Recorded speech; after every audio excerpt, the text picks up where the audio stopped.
morning, ladies.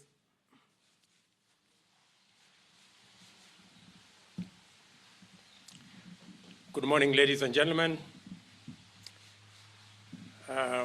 Thank you very much for finding time so that we can do this together this morning. I have a statement that I intend to deliver, a short statement. Fellow Kenyans, I address you at a time like no other time in our memory. This year's Easter is going to be drastically different in many significant ways, but it's a message that remains the same. After the trial, sorrow and gloom that comes with the crucifixion of Christ on Friday, there is assured hope that rises with the resurrection on Sunday. Our current situation has brought us its share of tribulations and heartbreaks. But what a better time for us to consider our blessed hope in the Almighty God for the assured victory ahead. We are in a new place, confronting a situation that is wholly unprecedented in our time. We have never been here before. Our children are out of school. The favorite matatu and boda rider, reliable mama mboga, that dependable barber and saloonist are all facing serious challenges. Our airline industry is grounded. Hotels have shut their doors. We can no longer attend places of worship as we always did. This is phenomenal. And the cause of all this is the novel coronavirus, a minute fragment of inert genetic code. Fortunately for us, defeating this virus, which has occasioned so much suffering, mayhem, and disruption on a scale never witnessed in recent history, does not require the nuclear bomb, mighty armies, or jet fighters. Simple behavioral and hygiene measures, such as avoiding handshakes, washing hands with soap, sanitizing, wearing masks, social distancing, and staying at home, simple as they seem, guarantee us a decisive blow against this deadly virus. The fight against coronavirus is a paradox. While on the one hand, we have a deadly virus that threatens to wipe out people and disrupt the world on a scale never before experienced, defeating it completely, on the other hand, takes such basic measures and elementary precautions. We must not be confused by the simplicity of washing hands, social distancing, and staying at home to underestimate the deadly, dangerous, and destructive coronavirus. Let us remember that the coronavirus cannot move or multiply by itself. It desperately needs our bodies for mobility, for transport from one victim to another, and from one locality to another. Curtailing our movements will completely immobilize this enemy and stop its spread. This is why we urge those who can work from home to do so, while those who must work in factories, offices, business premises, and such other areas to meticulously exercise social distancing.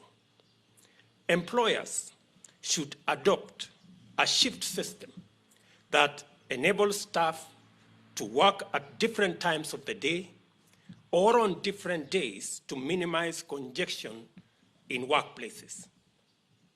And unless it is absolutely necessary, and with compelling and extraordinary reasons, the rest of us must stay at home. This is also the case for the restriction of movements into and out of Nairobi, Kwale, Kilifi, and Mombasa, counties where the highest incidences of COVID-19 have been reported. These simple steps, avoiding handshakes and unnecessary contact with bodies and surfaces, regularly washing hands with soap, sanitizing, keeping a safe social distance, wearing masks, avoiding unnecessary movement, and staying at home are the most effective arsenal against the deadly coronavirus and will be part of how we live and relate for the foreseeable future.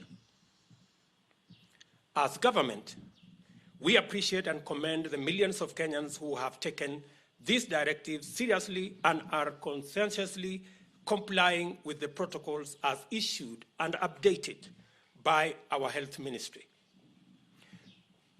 Those not committed to these measures should know and understand that they are putting their lives, those of their families, friends, and millions of other Kenyans at death risk.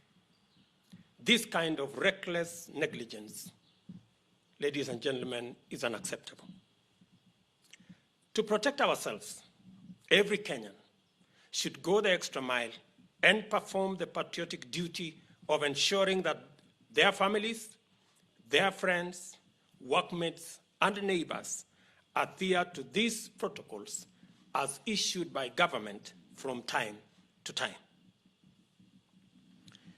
We must not negotiate our safety and survival. Let all of us be our brother's keeper.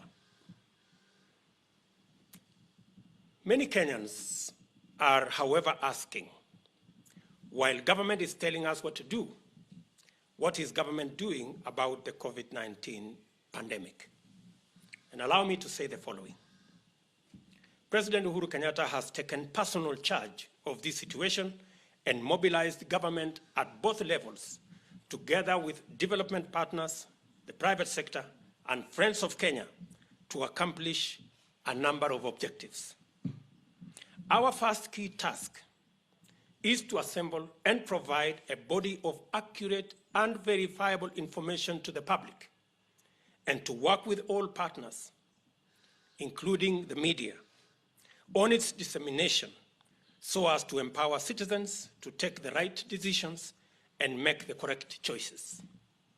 Information on the nature, threat, and remedies of the novel coronavirus and COVID-19 at this point in time is the foremost duty of the government, given that citizen behavior and action is at the heart of defeating this pandemic. Success stories around the world indicate strongly that effective management of COVID-19 is attributable to availability of accurate information and efficient public uptake, use, and response. In preparation for the possible escalation of the numbers of COVID-19 cases from hundreds into thousands, the government has designated and equipped different hospital and other facilities, including the 600-bed capacity Kenyatta University Teaching, Referral, and Research Hospital in Thika, while every county has been tasked to do the same with their health facilities around the country.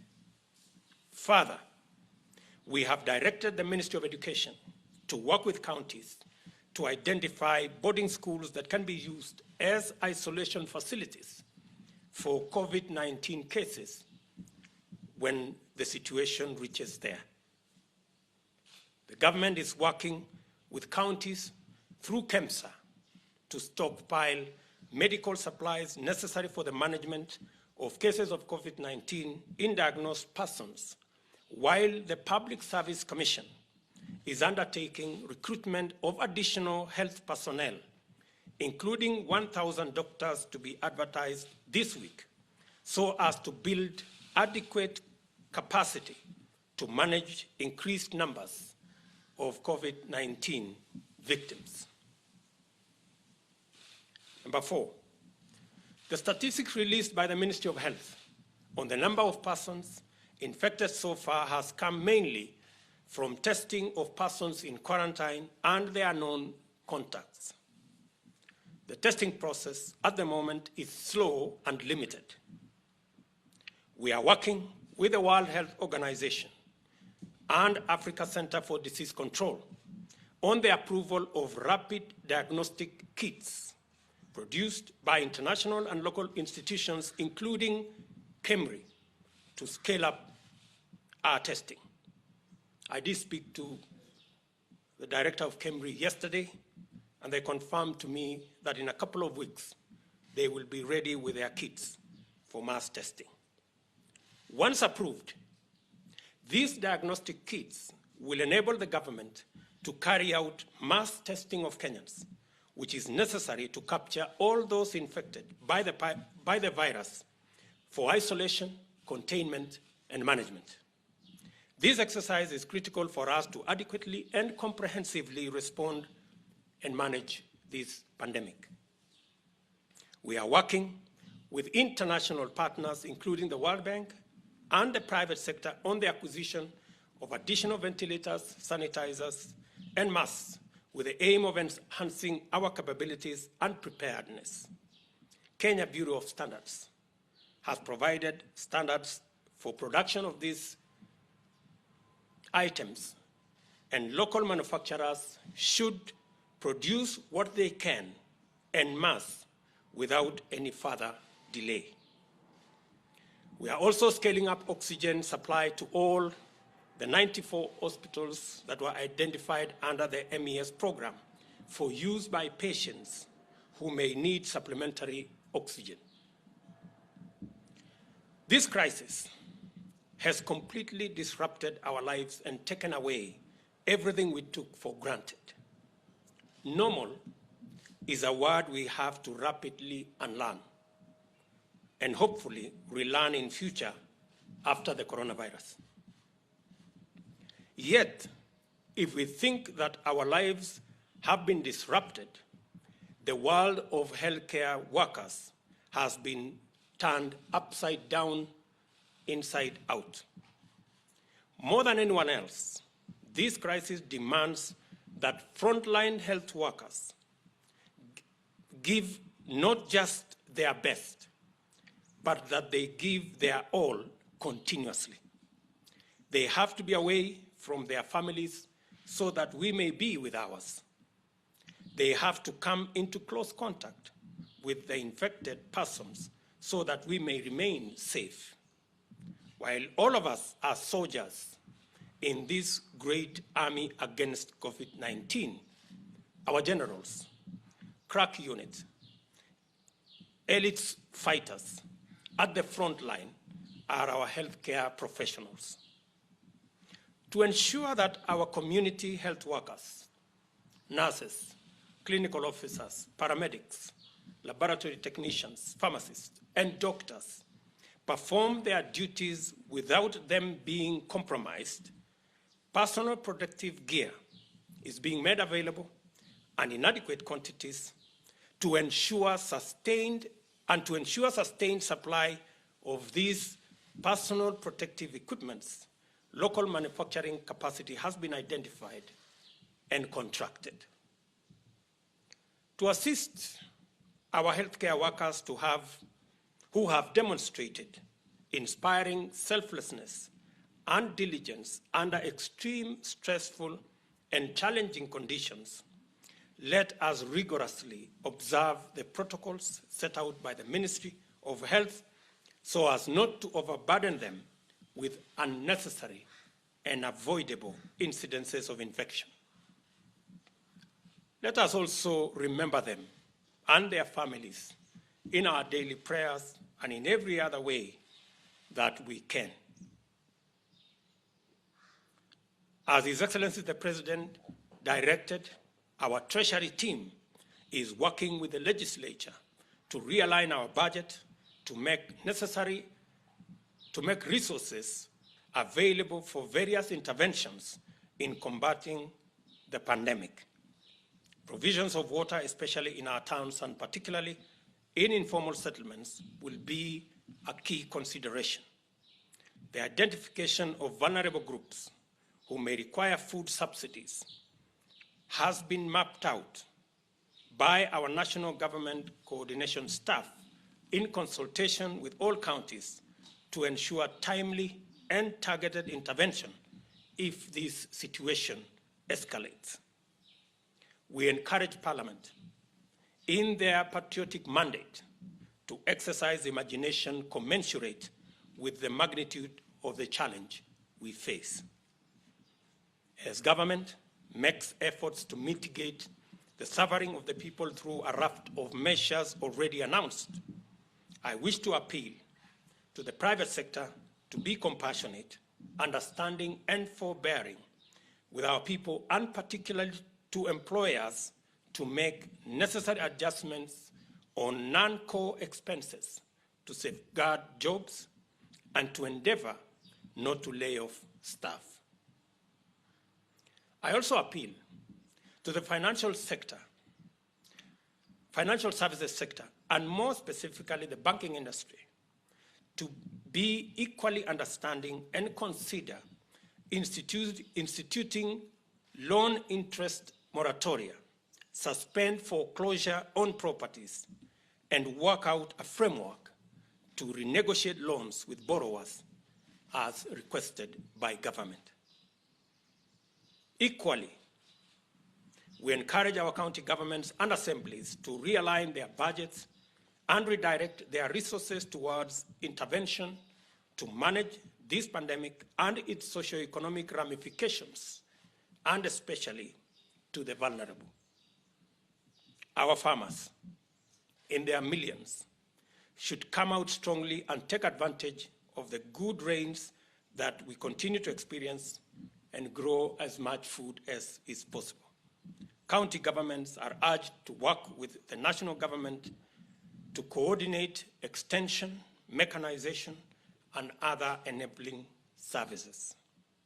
We also acknowledge the exemplary coverage by the media, who have gone to great lengths to facilitate dissemination of information that has enhanced public knowledge on this pandemic. We have also tasked health officials in counties to proactively issue guidelines for food supply chains to control the handling of farm produce, including vegetables and fruits, as well as commercial crops like miraa. The continued supply of fresh produce and food in its entirety is important for our collective health. Finally, though we are going to celebrate this Easter weekend differently, we must remind ourselves that Jesus was persecuted, betrayed, crucified, and that he ultimately died and was crucified and was buried. But he triumphed over death. His resurrection is the reason for our hope of eternal life. I call on the Christian community to lift up our nation in prayer this Easter period. And I equally ask Kenyans of all faiths to commend our nation to God's unfailing mercy and grace for us to overcome this daunting pandemic. Thank you very much for listening to me, and God bless you all.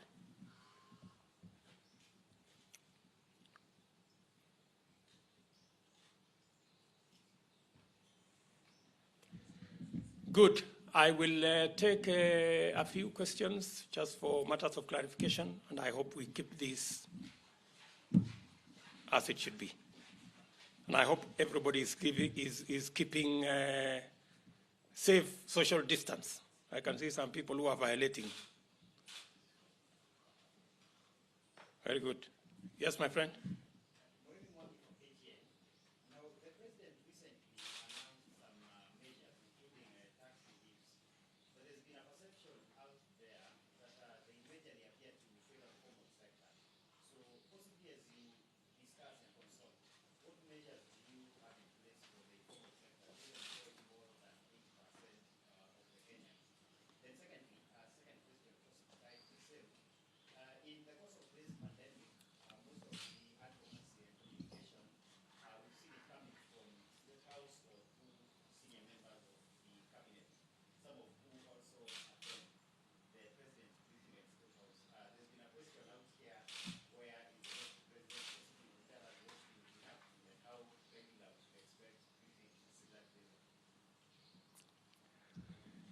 Okay, maybe I will take another question and then I will answer both of them.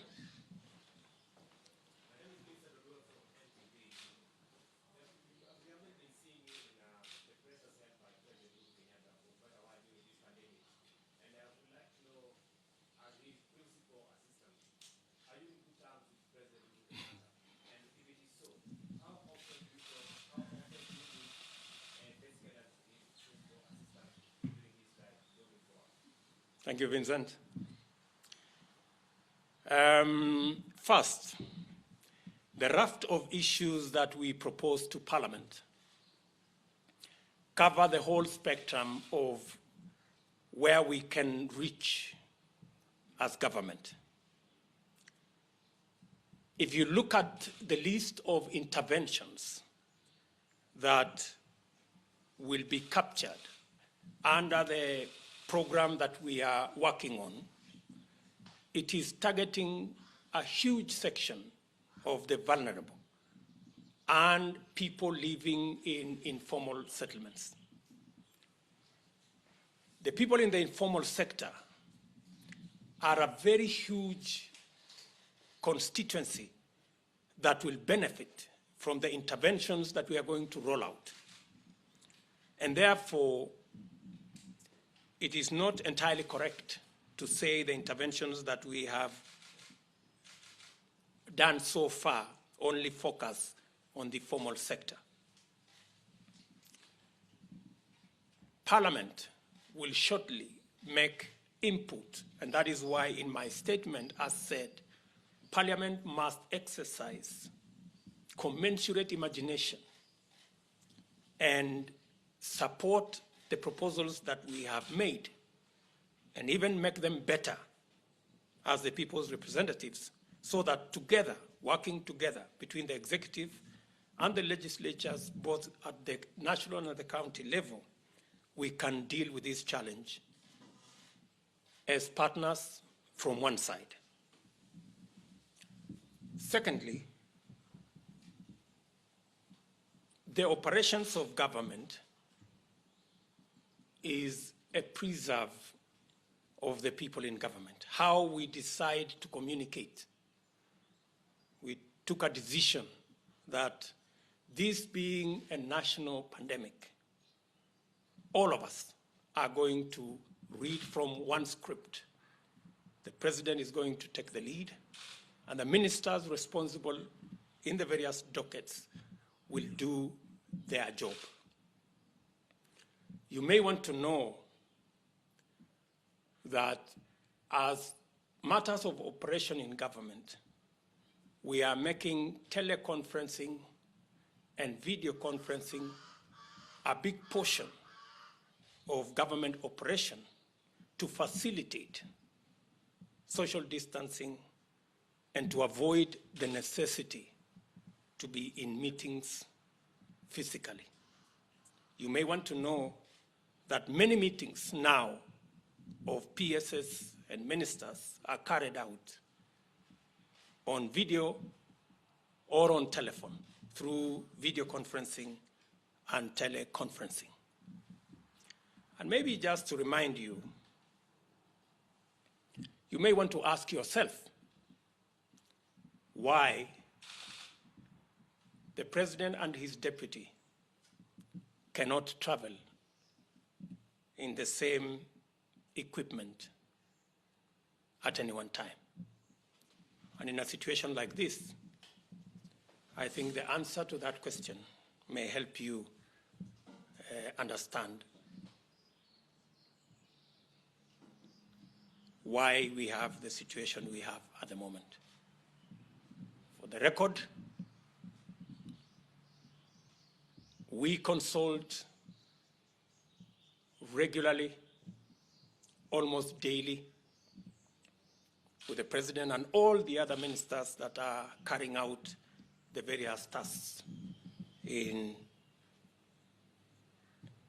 the management of this pandemic. And that is the position of the Jubilee administration. I think I've answered both questions, including the one of Vincent. Yes, my friend? Patrick Langat from the Daily Nation. Yes, Patrick. Two clarifications. On the 1,000 health workers, you said their positions are going to be advertised next week. Is it part of the 5,000 the ministry announced? Then two, you talked about Cambridge tests, the mass testing being able to be rolled out in 2 weeks. The ministry suggested something sooner, almost ready by now. Could you clarify that as well? 2 weeks is your assertion. It's not mine. First, Patrick, let me say that on the matter of the doctors, as you are aware, already adverts have been rolled out by the Public Service Commission for 5,400 health workers. When I spoke to the chair of the Public Service this morning, an additional 1,000 staff, specifically doctors, will be advertised this week. And this is the reason why we are recruiting additional staff is because it is necessary for us to enhance our capacity to manage this pandemic. Because when we roll out the mass testing, the numbers of people infected with COVID-19 will go up, and therefore it is necessary for us to build the capacity to manage these bigger numbers when they go up. Your other question was, yes. KEMRI have been doing a wonderful job, and we must commend them. I think they have stood out as a medical research institute. And when I spoke to them yesterday, as we consulted on how to roll out mass testing sooner, they are working with WHO and the Africa CDC on making sure that the kits that they have developed get approval so that we can use them to roll out mass testing. They have told us that they will be ready in a couple of weeks. I do not want to say specifically how many weeks, but the ministry will communicate as and when these kits are ready so that we can roll out the big exercise of mass testing. Because as you are aware, we have limited testing at the moment. The rollout of mass testing across the country and in all counties will give us the extent of this pandemic and will give us also the opportunity for its management and containment. Yes, my friend? Yeah.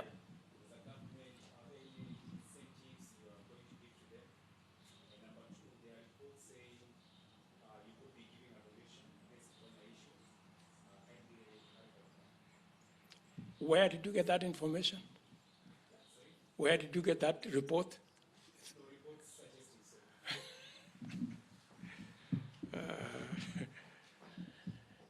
The government has established a framework for well-wishers, including all Kenyans, to make donations in support of this effort of management of COVID-19. every Kenyan is encouraged to make donations, irrespective of the size of the donation. As you are aware, the President and I have already surrendered our salaries, 80% of our salaries. So, my friend, if you can also make a small contribution from your salary, it would go a long way, I'm sure. And secondly, about health workers. The President has directed the Ministry of Health and the Public Service Commission to work out a mechanism of how our health workers at the front line will be considered. That exercise is ongoing. Government, through cabinet, is going to arrive at that decision, and His Excellency the President will announce to the country what intervention and what incentives will be made available to our frontline health workers. Last one, yes, my friend.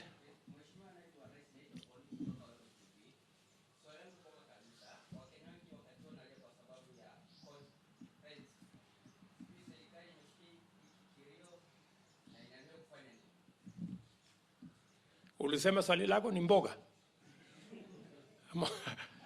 Ama ulisema ni vipi hiyo? Kwanza nafikiri umenipatia nafasi ya kusema machache kwa Kiswahili. Janga tulilo nalo katika taifa letu la Kenya la corona sio mzaha na sio janga rahisi. Na ndio sababu nimetoa taarifa hii asubuhi ya leo, kwa sababu Wakenya wengi bado hawajaelewa ya kwamba tuko na janga kubwa katika taifa letu.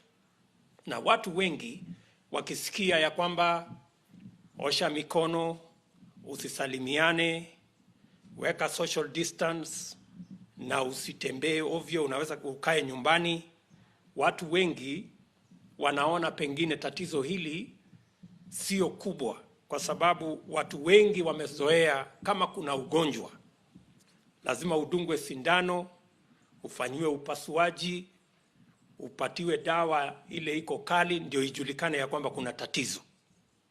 Na ndio sababu nataka niwaeleze Wakenya wajue ya kwamba tuko na tahadhari kubwa, na janga hili linaweza kutuangamiza kama taifa. Na sababu hiyo tunawauliza Wakenya, ingawaje janga hili ni kubwa na imelete tisho sio Kenya peke yake, katika dunia mzima, tunaweza kuikabili kwa kufanya mambo ambayo yanaonekana ni rahisi, lakini mambo haya yatatuepusha na janga hili la corona. Kuosha mikono, kukoma kusalimiana, kuweka ile social distancing, kama huna kazi ya kama sio lazima uende mahali popote, ukae nyumbani. Na wale wote ambao wanaenda kazini, tumewauliza wale walio katika maofisi, factories na sehemu zingine wananchi wanafanyia kazi ama biashara, wahakikisha ya kwamba wafanyikazi wanakuja kazini kwa mbadala, kwa shift. Wengine wanaweza kuja leo, wengine wakuje kesho, wanaweza kuja masaa tofauti, ndio tuweke ile hali ya kuhakikisha kwamba tunazuia virusi vya corona kuenda kutoka mtu mmoja hadi mwingine, kwa sababu virusi hivi vya corona havina uwezo wa kutembea binafsi. Inahitaji watu ambao wanatembea, inahitaji miili ya watu ili kuzaa na kujiendeleza. Na sababu hiyo ndio sisi tunawauliza Wakenya wote mahali popote walipo, sisi wote ni wanajeshi katika jeshi hii ya kupigana na coronavirus. Na yale tutakayofanya, hata ingawaje unaona ni mambo rahisi, hiyo ndio itatuepusha na kutuokoa kutoka janga hili. Na ndio sababu na wauliza wananchi wote mahali popote walipo, tuweze kusikiza maelezo ya professionals wetu wa ministry ya afya, na tuyafuate kikamilifu kuhakikisha ya kwamba tunajiepusha na tunasaidia katika kukabiliana na janga hili la corona. Vile umeuliza wananchi wote, kuna mambo mengi ambayo kama serikali tumependekeza kwenye bunge letu, mambo ambayo yatasaidia wananchi wote wa Kenya na hasa wananchi ambao wako na mapato ya chini. Na mapendekezo haya tuliyopeleka kule bunge, na vile tumeuliza county governments waweze kufanya hivyo, tuhakikisha kwamba tunabadilisha budget zetu, tuweze kuhakikisha kwamba tunaweza kuwafikia na kuwasaidia wale wote ambao wameathirika na ukosefu wa kazi na kazi zilizopunguzwa, na wengine walioulizwa kwenda likizo, na matatizo kama vile yale umesema. Kwa hivyo sisi wote kama serikali na kama bunge, jambo hili liko katika meza yetu ya mjadala, na baada ya bunge kushughulikia jambo hili, tutawaeleza ni vipi serikali itaendesha interventions ambazo tayari tumeelekeza kule bunge. Thank you very much, good people. Nawatakia kila laheri. Asanteni sana na Mungu awabariki.